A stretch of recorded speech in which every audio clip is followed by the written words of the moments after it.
Gente de las Cuatro Naciones, ¿cómo están? Bienvenidos a un nuevo domingo de podcast, lunes de responder a las preguntas de los suscriptores unidos.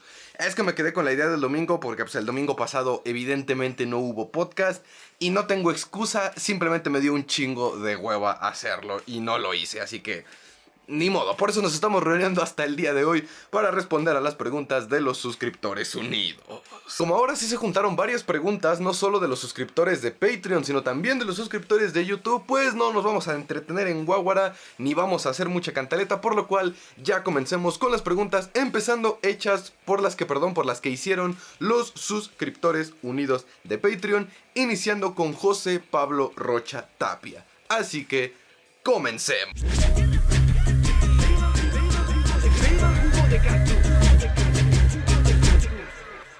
¡Qué refrescante! José Pablo pregunta: en la futura serie del nuevo Avatar, ¿qué opinas de que grupos de maestros aire formen una secta en la que promuevan el acceso de espíritus al mundo físico sin ningún control y nieguen los abusos y la maldad de los espíritus al tener la ideología de que los humanos deben confiar ciegamente en los espíritus y deben abandonar sus tradiciones y reemplazarlas por las que impongan los espíritus?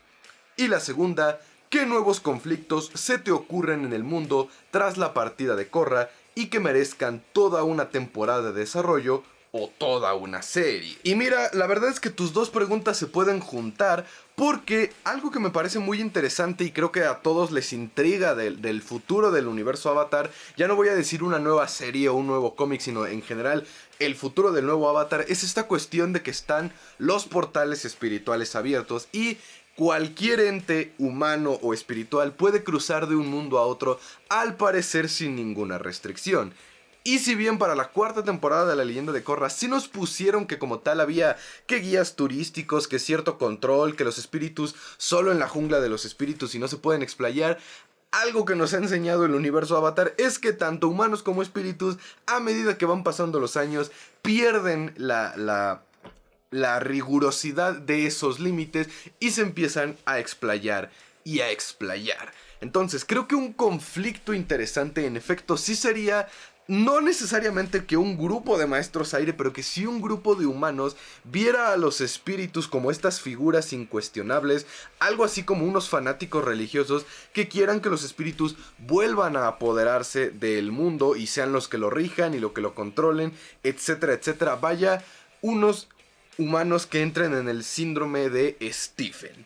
Los que no saben qué es el síndrome de Stephen, lo explico rápido, es cuando una persona de un grupo vulnerado empieza a actuar y a adaptar las actitudes del grupo que vulnera a ese grupo vulnerado, como el personaje de Stephen en Django sin cadenas, una gran película de Quentin Tarantino. Bueno, pues ese es el síndrome Stephen.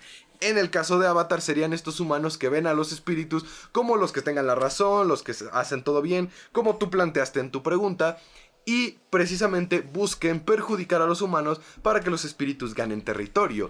Y eso en sí es un conflicto sumamente interesante que bien podría abarcar tal vez no toda la serie del nuevo Avatar, pero sí por lo menos gran parte de ella, que es ¿qué se va a hacer con este mundo que ahora no solamente tiene que convivir entre humanos con humanos, sino que ahora humanos y espíritus se tienen que llevar bien y puede que incluso los espíritus tengan que ser tomados en cuenta para ciertas decisiones gubernamentales, políticas y de organización? Inclusive ver a espíritus que se unan a los consejos gubernamentales de humanos para hablar sobre territorios, estas cosas, sería un tema interesante, aunque si me lo preguntan, cierto que quitaría o haría muy de lado todo ese misticismo que rodea al mundo de los espíritus.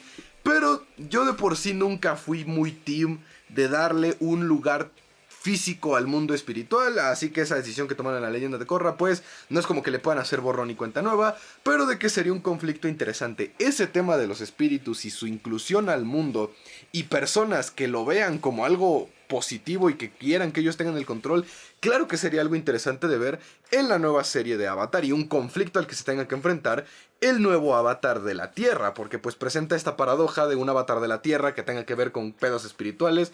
Es muy gracioso, casi como ver a un Avatar del aire que tiene que ver pedos con una guerra mundial. Así que ahora pasemos a las preguntas hechas por Ellen Cruz Telles, las cuales son: ¿qué conocimiento ofrecerías si llegaras a la biblioteca de Washington?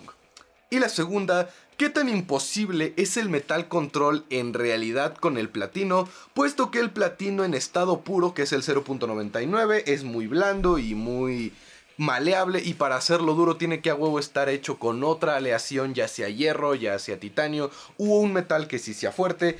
Y la tercera pregunta: ¿y si Suki con su historia familiar hubiese sido el Avatar? ¿Qué hubiese sucedido si Zuko hubiese sido el Avatar y no se dice cuenta de ello? Y básicamente preguntas de qué hubiese pasado si otro personaje hubiera sido el Avatar. Está cabrón, porque qué cosas podría yo incluir en la biblioteca de Washington que no estén en la biblioteca de Washington, considerando que, pues más o menos, si viviera en el universo Avatar, yo siempre he dicho que la época en la que me gustaría estar es en la época o en la de Kyoshi o en la de Aang. Así que como tal ahí ya tenía buena información. Tal vez podría agregar cosas nuevas como el conocimiento del internet si viviera en una época superior. Pero así que tú digas, sí, tengo el conocimiento, el saber justo aquí. Pues la verdad no sabría decirte si poseo ese tipo de conocimiento importantísimo y tan valioso como para ponerlo en la biblioteca de Washington. Con tu segunda pregunta con lo del platino, la verdad es que sí. Y aquí es uno de esos momentos del universo Avatar en donde no tenemos que prestarle atención a la ciencia real, tenemos que prestarle atención a la ciencia y a la explicación de la lógica del universo Avatar. Porque, en efecto, el platino en estado puro, que como tú misma pusiste en tu pregunta, es bien difícil de conseguir en ese grado de pureza tan cabrón, es muy maleable, casi como el oro. De hecho, el oro y el platino son metales muy blandos, que usualmente se usan en joyería precisamente por esa blandidez. No se utilizan muy rara vez en metalurgia, en mecánica y en armamentística, precisamente porque son metales muy maleables, muy blandos, que digo, no es que no se usen, sino que no se usan tanto. Ergo, en la leyenda de Korra nos muestran que es un metal muy resistente, casi indestructible, y que los maestros metal no pueden controlar porque es un metal muy puro. Así que se me ocurren dos posibles respuestas. La primera, en efecto, es una porción de platino tan pura, pero en tan gran cantidad que lo vuelve así de resistente, o esa malhabilidad o blandez que posee ese metal lo hace tan predilecto para utilizarlo en armaduras y en armas porque le da flexibilidad. Eso es lo que a mí se me puede ocurrir apegándome a la ciencia de la vida real y poniéndolo junto con la de Avatar. La segunda respuesta que yo te puedo dar es que el platino del universo Avatar en realidad vendría siendo el titanio, solo que para no verse mal y a meterse en un pedo con los nerds que iban a decir, pero en realidad el titanio sí lo podría controlar un maestro metal. Y supongo que los creadores, para evitarse una discusión como la que estamos haciendo justo ahora, dijeron, que sea un metal muy puro, chingue su madre, el platino suena resistente, suena chingón, vamos a ponerlo. Pero para respetar la esencia de este canal, nos vamos a quedar con la primera respuesta, la de que sí es un metal blando y lo que quieran, pero tal vez en el universo Avatar es más fácil encontrarlo en estado puro, y esa maleabilidad y flexibilidad y blandez es lo que los permite utilizarlo para armaduras y tanques y esas madres, porque hay en gran cantidad, es fácil de manipular sin la necesidad del control y es básicamente inmune que los maestros metal lo puedan controlar. Y si consideramos que en el universo Avatar no existen las armas de fuego o de destrucción masiva, pues no es como que les preocupe que otros maestros puedan utilizar una pinche bazooka tanque M16 para destruir los mecatanques y las armaduras de platino, puesto que normalmente se ciñen a utilizar el control de los elementos. Así que ahora pasemos a las preguntas de Fairchap74, las cuales son: leí en un grupo de Facebook que Aang jamás fue un avatar, sino que sus acciones eran las de un maestro aire con el control de los 4 elementos y que jamás entendió qué significaba ser el avatar. ¿Qué piensas de ello? 2. Si la Nación del Fuego quería secuestrar a Aang, ¿por qué jamás lo hizo cuando iba a Omashu o a la Nación del Fuego a ver a Kuzon? 3.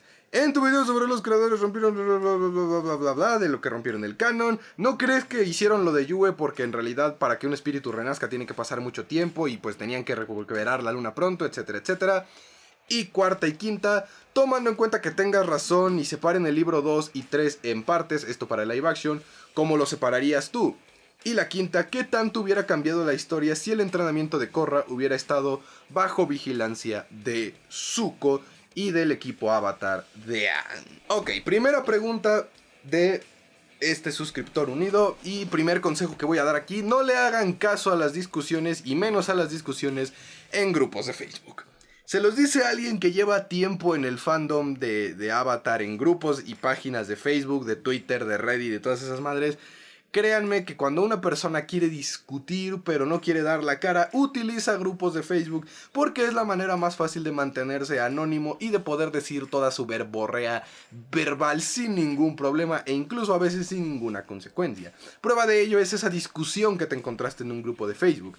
Que sí, en efecto, Aang nunca tuvo la actitud de un avatar común y corriente como otros avatares que hemos visto en el canon, pero eso no significa que no haya entendido lo que quiere ser, lo que representa o lo que debe ser el avatar. Simplemente encontró la manera de ser el avatar y al mismo tiempo seguir siendo el mismo. No es que Aang haya sido un mal avatar o un buen avatar o un avatar regular, es que fue un avatar a su manera. Y algo que no le queda muy claro a muchas personas en el fandom, sobre todo personas que no se inmiscuyen mucho, es que el avatar no es una personalidad que deban copiar y pegar cada nuevo avatar. Es que cada uno tiene que encontrar la manera de solucionar sus problemas de su tiempo a su modo y solamente puede recibir la guía de las vidas pasadas, pero no el manual de qué hacer. Con tu segunda pregunta, te recuerdo que no siempre quisieron secuestrar a Aang. De hecho, nunca quisieron secuestrar a Aang, querían eliminar al avatar. Pero la identidad del avatar no era revelada hasta los 16 años. Los únicos que conocían quién era el avatar eran los miembros del Consejo del Templo Aire del Sur, ni siquiera los de los demás templos. Cuando le hicieron la prueba a Aang, y esto es basándome en información canon de los libros de Kyoshi y de otras apariciones de los nómadas aire de cómo hacían la prueba del avatar, los únicos que se enteraban eran los de ese templo y le avisaban a los otros templos: el avatar está aquí, lo vamos a entrenar principalmente aquí y a los 16 cuando lo revelemos, ahora sí va a empezar su gira por el mundo. Aang, cuando iba a Omashu, o cuando iba a Ba Sing Se, o cuando iba a la Nación del Fuego, iba en procesión con otros nómadas aire.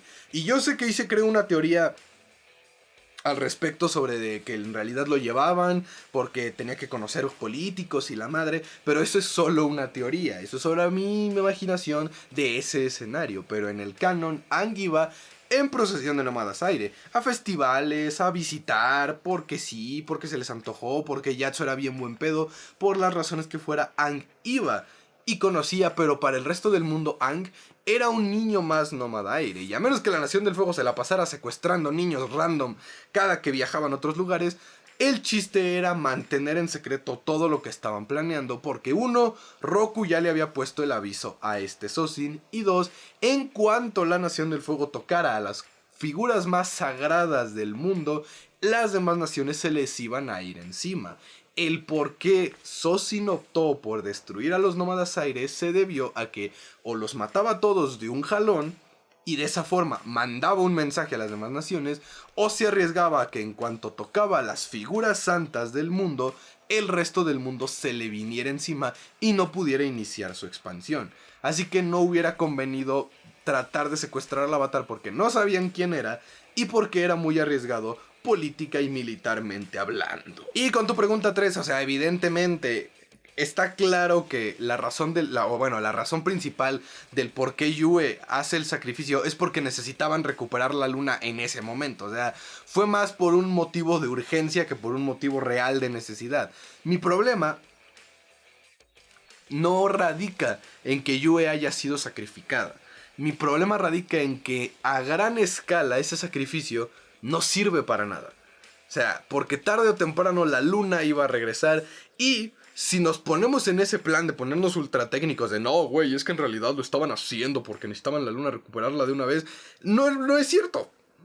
O sea, al chile no es cierto, no es como que necesitamos la luna ya porque si no de otra forma no vamos a ganar, porque para ese punto Aang ya les estaba poniendo una turbopatiza a la flota de la Nación del Fuego, y considerando las palabras de Iroh, todo el mundo iba a entrar en una etapa oscura y de desequilibrio, así que la Nación del Fuego se hubiera visto en la necesidad de dejar de invadir y de atacar por el conflicto provocado la falta de la luna. Así que en todo caso, el no tener luna le hubiera ayudado al mundo. Así que vuelvo a mi premisa inicial: poner que los espíritus pueden renacer, así se tarden un siglo en renacer, elimina completamente la utilidad de Yue y su sacrificio, y arruina una de las mejores escenas de la primera temporada.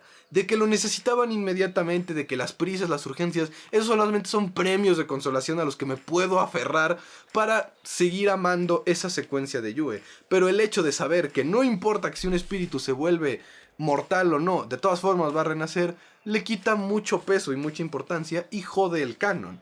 Eso es a lo que yo me refería, pero claro que es obvio que lo de Yue es por la prisa y la necesidad de que la luna regrese en ese momento. El libro 2 y el libro 3 de la leyenda de Aang, para contestar tu tercera pregunta, se puede dividir de la siguiente manera.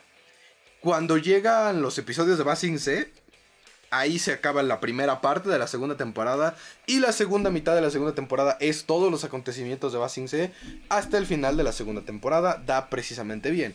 Todo el lore y toda la explicación, el cómo llega Toph al equipo y todo lo que vemos de la primera mitad del libro lo podemos poner perfectamente en una temporada de 6 episodios, y todo lo de Ba Sing Se, lo explotable y lo que no se explotó por la época y por todo eso de las Yudi, el conflicto del lago Laogai, Long Feng, la conspiración, la guerra, la organización para el tema del eclipse y todo ese desmadre, incluida la encrucijada del destino, caben perfectamente en una temporada de 8 episodios igual.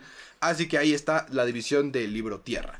Y el libro Fuego yo lo puedo dividir sin pedos en 3 partes. La primera parte es todo el despertar de Aang, todo el saber qué chingados pasó, su infiltración a la Nación del Fuego, aprender sobre el Señor del Fuego y dejarlo hasta el momento en el que se va a decidir lo de la invasión para el día del eclipse.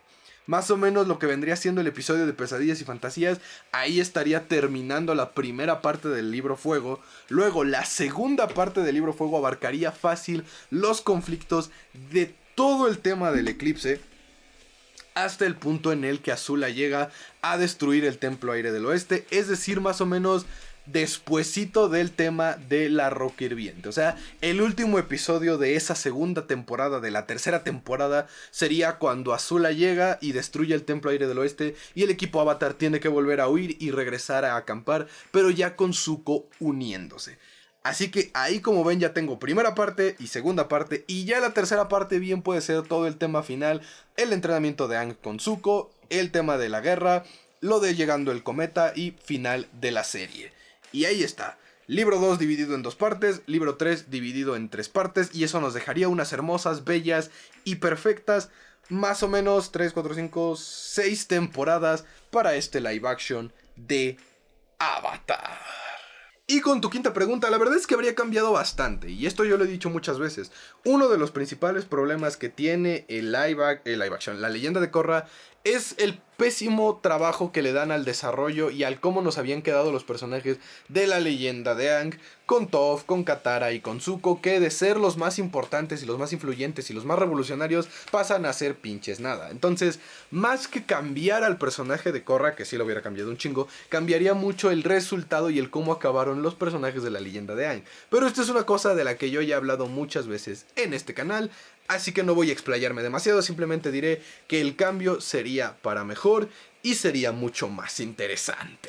Que ahora pasemos a las preguntas de Jordi Valero, suscriptor unido nuevo, las cuales son: en un especial de 100,000 suscriptores o de 1,000,000, ¿beberías jugo de cactus real?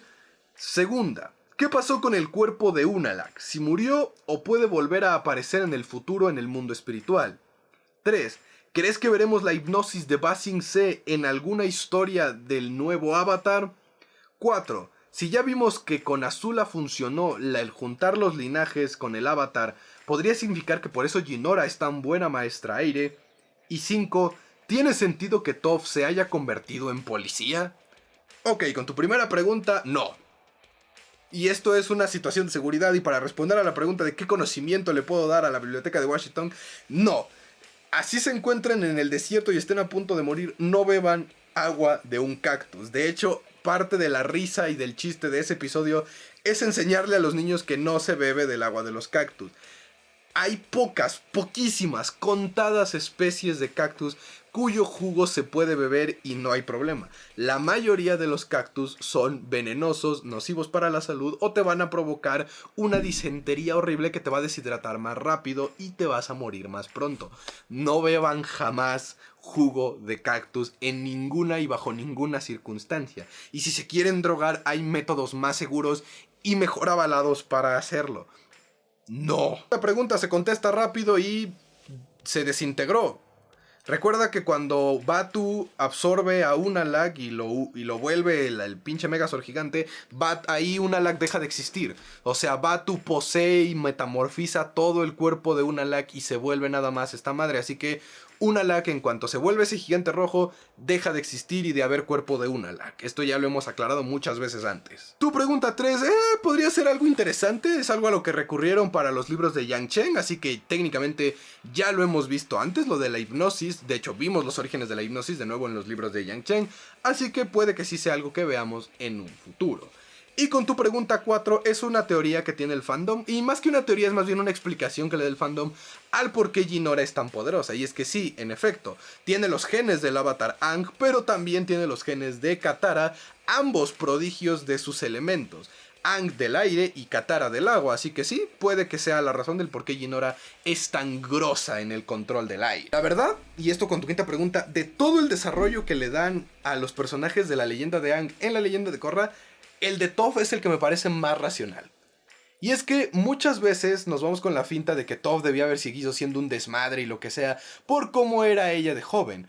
Pero la verdad es que Toph era la más indicada para volverse jefa de policía, porque ella era la única que conocía ambas caras de la moneda y ambas situaciones en las que una persona se puede encontrar. Las de tener todo el privilegio y no carecer de nada, y las de carecer de todo y llegar a la necesidad de delinquir para poder sobrevivir. Nadie poseía una visión, irónicamente, más imparcial con respecto al cumplir o no cumplir la ley que Toph. Así que me parece en extremo lógico que sea Toph la que se vuelva jefa de policía de una ciudad fundada por el Avatar, porque de nuevo, ella era la que verdaderamente sabía tanto de un mundo como del otro. Completa imparcial, así que en ese sentido Toph era la viva imagen de la justicia. Y ahora pasemos a las preguntas de Sebastián Reed, las cuales son: ¿cuál es la pregunta más graciosa que te han hecho sobre Avatar? ¿Qué opinas de los maestros arena como cultura y subcontrol? ¿Crees que veremos en algún medio cómo fue la transición de Iroh de humano a espíritu? 4. ¿Kuruk estaba condenado a fallarle al mundo como Avatar? Y 5. ¿No es extraño la gran diferencia de edad entre Iroh y Ozai? ¿Crees que Ozai no haya sido planeado y se hayan pensado quedar solo con Iroh? Con tu primera pregunta, la verdad no me acuerdo. O sea, perdón, sé que suena mamón y me disculpo, pero no me acuerdo, al chile no me acuerdo. Me han hecho tantas preguntas de tan diferentes cuestiones y no me acuerdo. No fue como tal una pregunta graciosa, pero la que más me hizo reír fue la que me dejaron el lunes, creo que fue el pasado, sobre de que Aang no entendía el valor de una madre.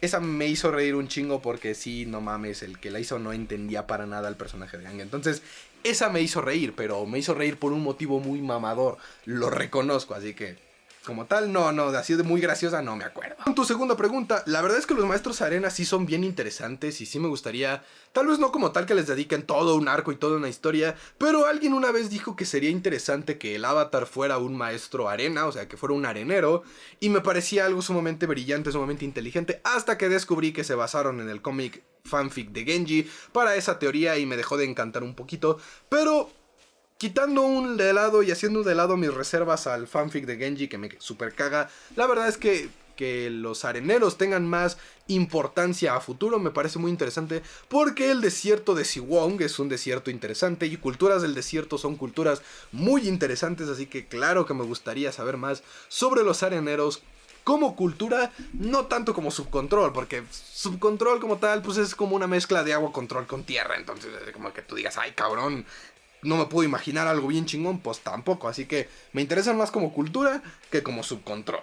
Con tu tercera pregunta, la verdad, ¿crees que es así como que muy necesario que lo veamos?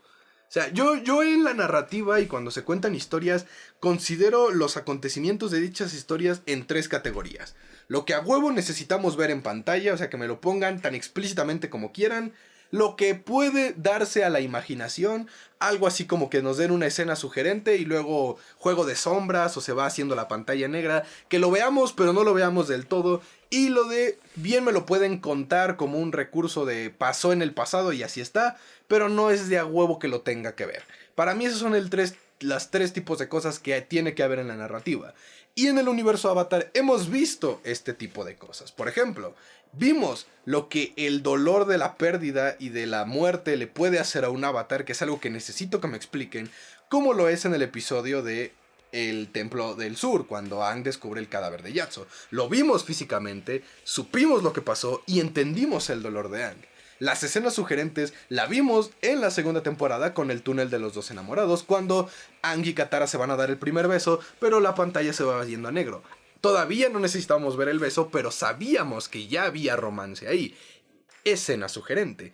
Y lo de no necesitaba verlo, pero para saber lo importante que era, inclusive también ya lo habíamos visto con el tema del genocidio. Y esto es algo que yo ya expliqué y que mucha gente no entendió y que creyó que soy un persinado mojigato que no le aguanto a la sangre. Y no, yo ya he dicho que el tema del genocidio, claro que es algo de lo que me gustaría que sepamos más, pero no es algo que necesitamos ver explícitamente en pantalla tipo Mortal Kombat, cómo desmembran a Maestros Aire para entender el peso de lo que va a suceder. Por eso las escenas del genocidio de live action no es que no me hayan gustado, pero se me hicieron de más, porque es un recurso francamente muy barato recurrir a lo ampliamente explícito para ser contundente. Entonces, volviendo a tu pregunta, al chile, ¿crees que la transición literal tipo la muerte del Rey Ran en Shrek 3 de Airo a espíritu sea algo que a huevo necesitamos ver? Al chile, yo no lo creo. Voy a contestar tu quinta pregunta primero porque me ofendiste como no tienes idea con la cuarta, a mí, a mis enseñanzas y a mi cultura entera. Así que vamos con la quinta pregunta.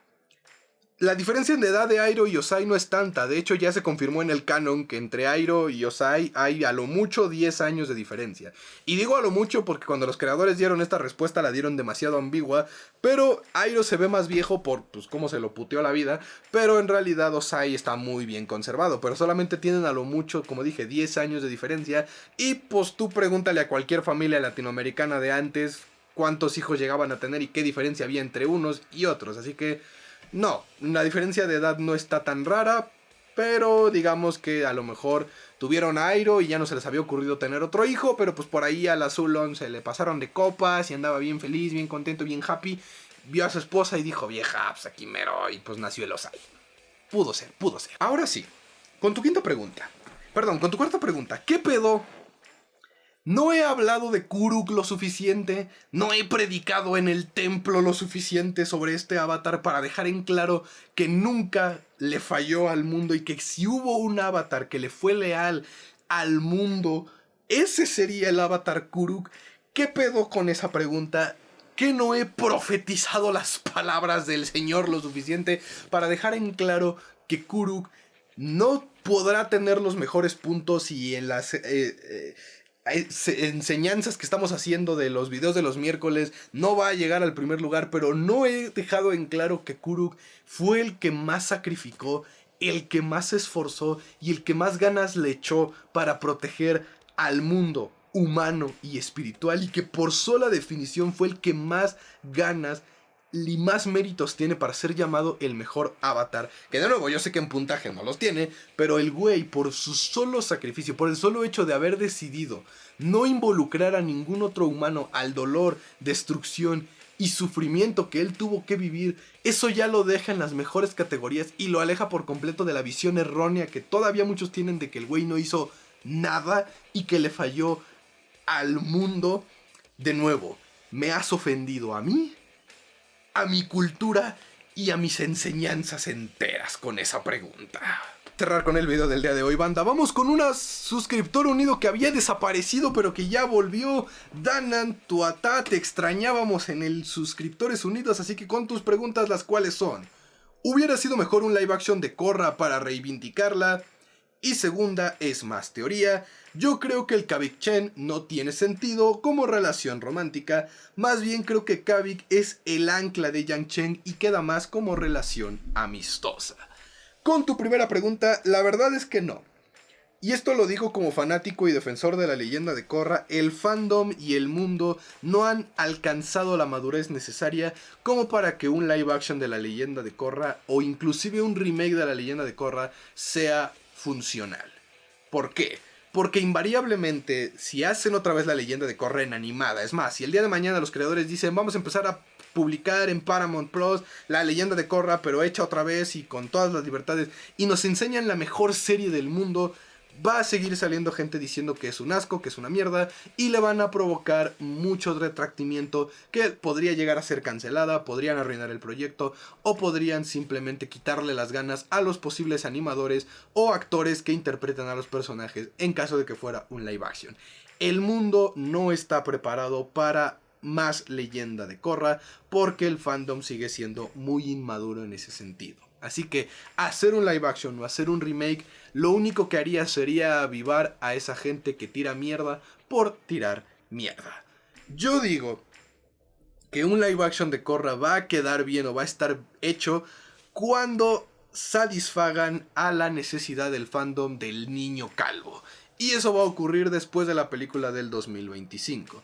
Cuando salga la nueva película del Gang, la gente va a ver otra vez a Aang, va a estar feliz, va a estar contento, y entonces ahora sí va a poder salir información e historias de otros avatares. De ahí el por qué creo que los creadores esperaron hasta el 2025 para decir que iba a salir una nueva serie. Porque tiene sentido. Primero, satisfago esta necesidad de más Aang con la película, y luego ya presento a un nuevo avatar para que los que no puedan ver más allá del niño calvo sean felices con su pinche película, y los que quieran más información del mundo avatar ya tengan la serie y tengan el live action y tengan los cómics y siga ese pedo. Entonces, cuando eso ocurra, yo digo que será el momento ya sea de un live action de Korra o de un remake de la serie o de una continuación de la historia.